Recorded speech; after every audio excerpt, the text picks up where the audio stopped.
მორჩილო კურთხევას, მაგრამ გააჩნია იმ კურთხევას შენ როგორ აღიქვა.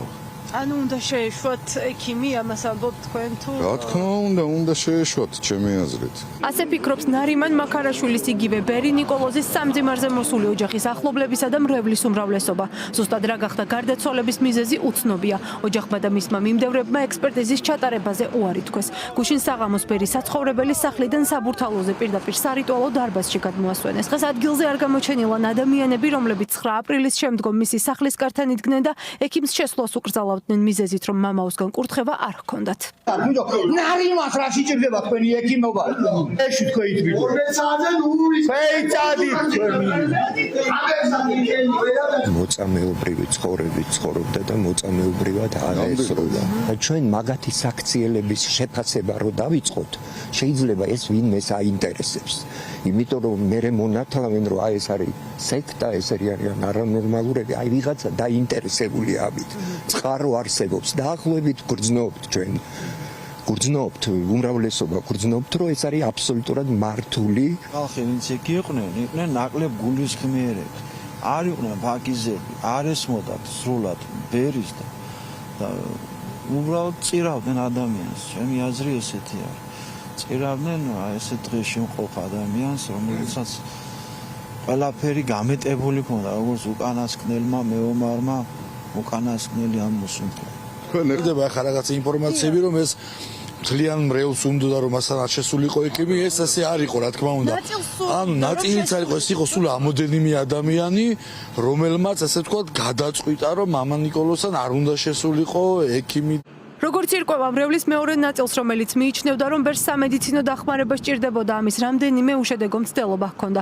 მათი თქმით არ სურდათ და ერიდებოდნენ ადგილზე კონფლიქტისა და დაპირისპირების გამწვავებას. გუშინ ბერი ნიკოლოზის გაუჩინარების მეათე დღეს კი მისი მდგომარეობის გაგება უკვე ადგილზე პოლიციის დახმარებით გადაწყვეტეს.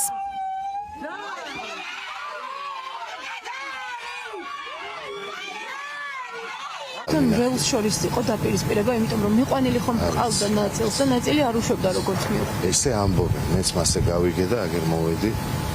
სამწუხარო ამბავიეთ, მარტო ჩვენთვის არა, მთელი საქართველოსთვის. აი მოვედი დღეს პირველად აქ, რომ ეს ყველაფერი ღმერთის წყალობით ხდება ყველაფერი.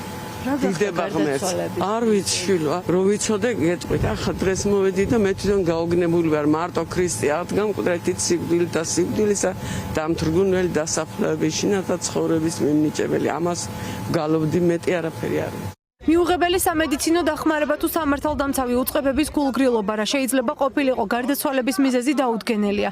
კონკრეტულ ვერსიებზე არც მისი მიმდევრები და ოჯახის წევრები საუბრობენ, თუმცა თვითმკვლელობას კატეგორიულად გამორიცხავენ. ბერი ნიკოლოზის მრევლის წევრმა ინგა ბოლოთაურმა სოციალურ ქსელში გამოაქვეყნა განცხადება, რომლითაც ირკვევა, რომ შინაგან საქმეთა სამინისტროს გამოძიების დაწყების მოთხოვნით 14 აპრილს მიმართა. მასში ნათქვამი იყო, რომ ბერი ნიკოლოზის სახლის კართან მყოფი პირები, რომლებიც ამბობდნენ, რომ ბერს სამედიცინო დახმარება არ სჭირდებოდა, მის სიცოცხლეს საფრთხეს უქმნიდნენ.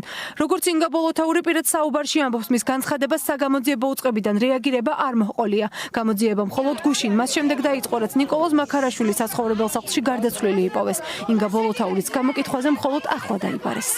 გიდასტურებთ, დღემდე არ ქონია ადგილი გამოხმაურებას სამართალდამცავი ორგანოდან. 5 წლის მანძილზე არაერთ გზის მქონდა მოთხოვნა სამართალდამცავ ორგანოებთან განცხადებაში მოხსენებული ჩანერგილი ფანატიკოსების მიმართ სათანადო რეაგირების მოთხოვნაზე სხვადასხვა დანაშაულებრივ ქმედებათა გამო. თუმცა დღემდე პოლიციაში მემატიანე იქმნებოდა მხოლოდ. გულგრილობა, რასაც ადგილი ჰქონდა სამართალდამცავი ორგანოების მხრიდან, არის ამ სავალალო შედეგის ერთ-ერთი მიზეზიც. განცხადება იყო თქვენ სახელზე შემოტანილი და ამაზე იქნება როდის დაგირეკოთ?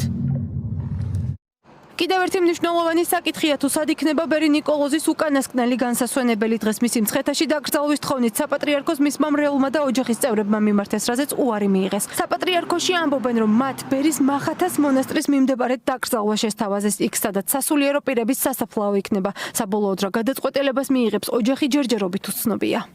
დიდი მოწიწებით და თხოვნით, რომ თუ შეიძლება მცხეთაში რომ დაიკრძალოს მამა ნიკოლოზი, იმიტომ რომ მცხეთაში მოღვაწეობდა. მას როგორც ვიცი ანახეს მახათას მთაზე ადგილი და ძმამ რაღაც ეუხერხულა იქ დასაფლავება, ხო, რაღაცა ძმამ რაღაცა ვერ მიიღო ესე, ხო, და ჩვენ უბრალოდ ჩვენ თხოვნა გვაქვს რომ სადაც მოღვაწეობდა, სადაც მისი მოძღვარია რა. აი ძალიან გვინდა რომ ხო, რა თქმა უნდა, ნუ ეს მაინც რომ ეღირსოს. უარი, წავიყვან მაშინო ჩემ ძმასოგაც ბათუმშიო, ხო? ბათუმიდან არის წარმოშობით, ხო? თვითონ ძმამ ბრძანა. კონკრეტულად რა გახდა ბერი ნიკოლოზის გარდაცვალების მიზეზი დროული სამედიცინო დახმარების შემთხვევაში იყო თუ არა შესაძლებელი მისი გადარჩენა და შეუქმნა თუ არა საფრთხე ბერის სიცოცხლეს მისი მიმდევრების კონკრეტულმა ჯგუფმა. ამ კითხვებზე ახლა პასუხი გამოძიებამ უნდა გასცეს. უახლოეს პერიოდში უნდა გაირკვეს ისიც გადაკვალიფიცირდება თუ არა თვითმკვლელობამდე მიყვანის მუხლით დაწყებული გამოძიება.